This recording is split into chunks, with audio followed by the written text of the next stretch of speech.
I've been saying here in several videos, stick with us here, my friends, because things are not looking good. On the other side, a new poll just came out prompted by Eduardo Bolsonaro. You'll see the difference between him and Lula. That's why they're not including him in these lousy polls that are coming out. These paid polls we see from the Global Consortium, Fola, Inacio, and all those people. Lula must have jumped this high. Look. And there's more. There's a lot more. They wanted to revoke his mandate. So, with all this movement happening in the chamber, I'll show you what happened. Andre Sanchez said, look, what is this? Have you seen this before? No, you can't do that. Eduardo Bolsonaro has to be expelled. Smash the like button and come be part of our family here. The video is spectacular. Let's get started. I'll bring this one later. Let's keep a little suspense for you, okay? The rapporteur votes to dismiss the case against Eduardo Bolsonaro in the Ethics Council. There you have it, the congressman. And Delegate Marcelo Freitas voted to dismiss the case in the Chamber's Ethics Council, which was requesting the expulsion of Eduardo Bolsonaro. Let's listen here with me to what the rapporteur of the case ended up saying and exemplifying. Amazing video. It is interpreted in a way that preserves the political autonomy and freedom of expression of the elected representatives, prohibiting any punishment for acts that fall within the scope of legitimate political activity. In the same way, the European Parliament, in several statements by its Committee on Legal Affairs, has reiterated that parliamentary political statements, even when made outside their country of origin, are protected by freedom of expression, and disciplinary sanctions cannot be imposed except in cases where, in direct quotation, they constitute human violence. Thus, what is observed both in doctrine and in international practice is the clear distinction between political criticism and an act of institutional hostility. In consolidated democracies, opposition parliamentarians often turn to international organizations to express critical views about domestic policies without this being interpreted as an act of treason or breach of decorum. To demand that the current government, under threat of impeachment, would be typical of authoritarian regimes, not of democratic states. Therefore, in our view, it cannot be recognized, even in theory, that there is a breach of decorum in conduct that is limited to the exercise of freedom of expression and the manifestation of political opinion in the context of international debates. The act of expressing an opinion, disagreeing or denouncing, even in a foreign forum, does not constitute an ethical violation, but rather the legitimate exercise of the representative mandate.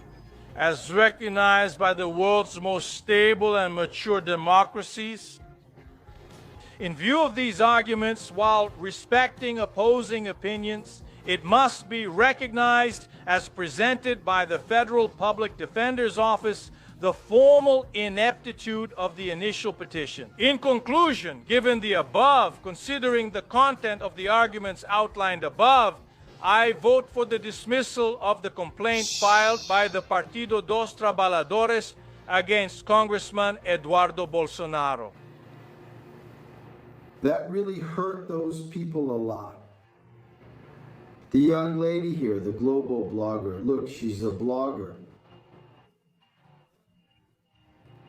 They call us bloggers, even though I have the same degree as Andrea Sadi. They call us bloggers to try to offend us, to humiliate us. I don't care. It doesn't bother me at all, right? I don't care. I just want to. Look, I was one of those kids who, when I was a boy, a child, was a little more chubby. I was a chubby kid, so I got tired of seeing. Fat whale, sack of sand, ate a rotten banana, and died of diarrhea. We've been used to this since childhood, so they can call us bloggers or whatever they want. It doesn't hurt at all. Now she's a blogger. Andrea Sadi is a blogger because she has a blog at Global. I've never had a blog, but call people bloggers all you want. She was freaking out here, huh?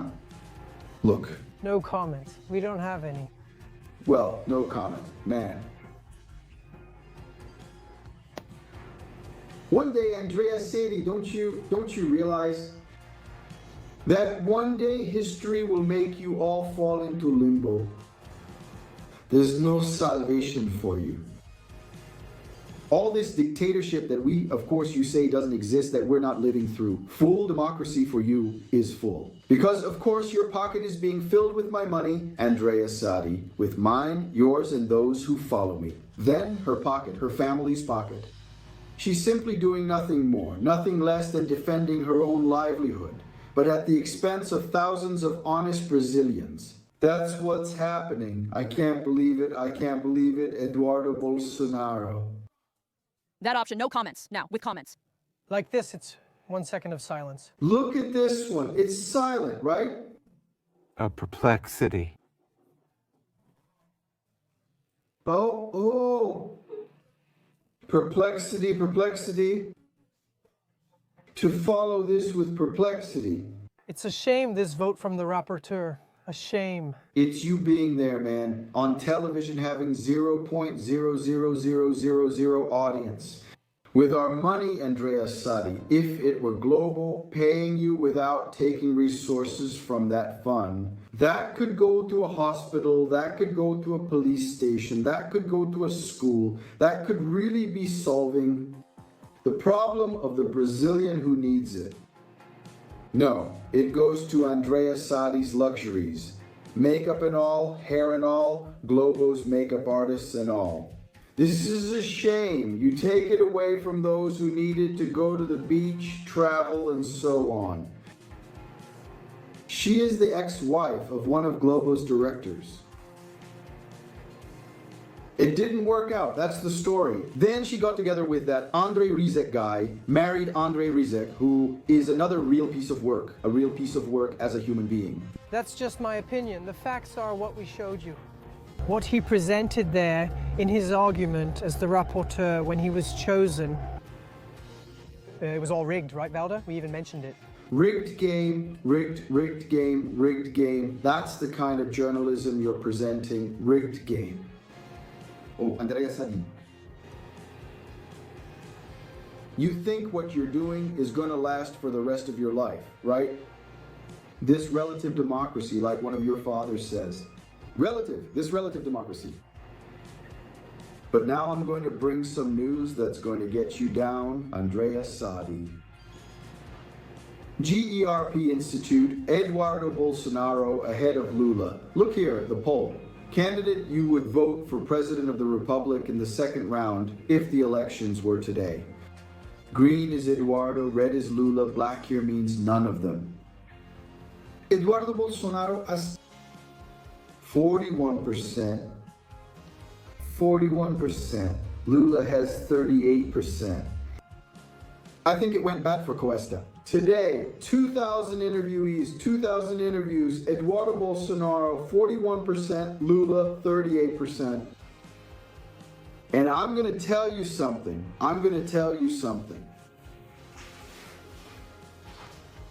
The sanctions on Lula and many elements that we're seeing, it only reached a few. There's still going to be a lot more. Don't believe Globo's narrative that Trump is now Lula's best friend. They're trying to make you believe this fallacy. Now Lula is Trump's best friend. Calm down, my friends, calm down. Here in the countryside, we have a lot of popular sayings. I love popular sayings. A popular saying is basically one of the things that really sticks here in the countryside. Have you ever seen that one, Play Dead? To eat the gravedigger? With all due respect to gravediggers who deserve much more than any of those people. It's an honorable profession. They're the ones who do the final job, right? When we move to a better place, who pretends? Does this even make sense? If anyone feels offended, I apologize in advance, but that's the saying. That's what Trump is doing. No, Lula is Lula. That's it, Lula. Obviously, he wants Lula here. He wants Lula here. Trump, are you listening? Fabiano, you're lying, right? Want to see? Trump and Kim Jong-un, are they going this way? When Trump met with Kim Jong-un, he praised the Korean guy there too. Here it is. The same thing Trump did with Lula, he did with Kim Jong-un. See? Trump and Kim signed cooperation agreements at a historic meeting, but it stalled because Kim didn't comply, right? Trump surprised the president of South Korea. He didn't leave South Korea. Let's go hear from North Korea. Trump says that Kim Jong-un is smart, that there is communication with the leader. He had also praised the Korean here, right? Because Kim Jong-un wants Trump back as president of the United States, according to the defector. It's right here. He had also, back in the past, praised the dictator of North Korea. Why? He wanted to be like, hey, come here, baby, let's talk. And he went there, talked to him, right? Something like that. There was that historic meeting between the two leaders, right? Both Trump. Trump loves those moments. Whoever goes against him hits a curve. Like this, look, you had to get here, baby. You had to get here. Now, even worse is the cachaça pudding. Scared to death, and everyone needs to be like, wow. Congratulations, Lula. Did you manage to talk to Trump? Congratulations. Oh, Lula. Lula's diapers have never been so soiled as they are now. We've seen all of this these past weeks. It doesn't need to be in a neutral place. It's not because Lula has to see what the situations will be. It's not because Lula needs to meet with Trump, but it can't be at the White House. What kind of fear is that? What fear?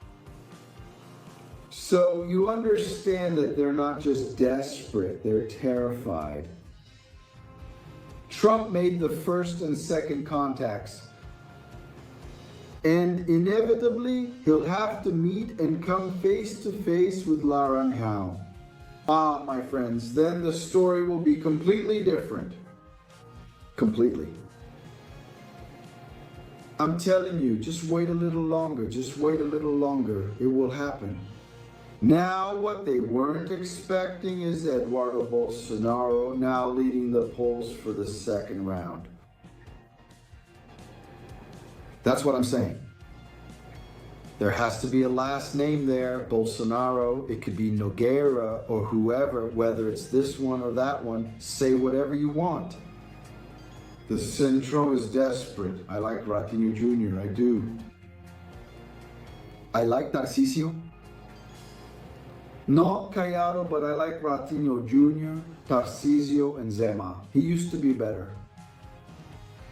But among all of them, honestly, the one I like the most is Jorginho Melo. I really like him as a politician. But it doesn't matter, Bolsonaro must be there. I will vote for Eduardo Bolsonaro, Michelle Bolsonaro, and most of all, always for President Bolsonaro. And then Michelle or Eduardo or Michelle. It's that simple. It's simple. We are the majority. That's why they're so desperate to have calm down from now until next year. But anything can happen. I always say that here. The negotiation with Marco Rubio is Bolsonaro being eligible. It looks like a movie. I view this story like a movie where the good guy keeps getting beaten up over and over and witnesses this in the end. In the best Rocky Balboa style, which is one of the movies I'm the biggest fan of, the best Rocky Balboa style. He gets beaten up throughout the whole fight, holds on, and wins in the end. Because in life, let me give you an overview here from the movie itself about Rocky Balboa. The important thing is not how much you can hit, no. The important thing in life is how much you can take. And keep standing is how much you can take the hit and keep standing. That's the fact. Share this video a lot on WhatsApp, Instagram, and Facebook. Smash that like button. Join our Pais e Filhos channel family.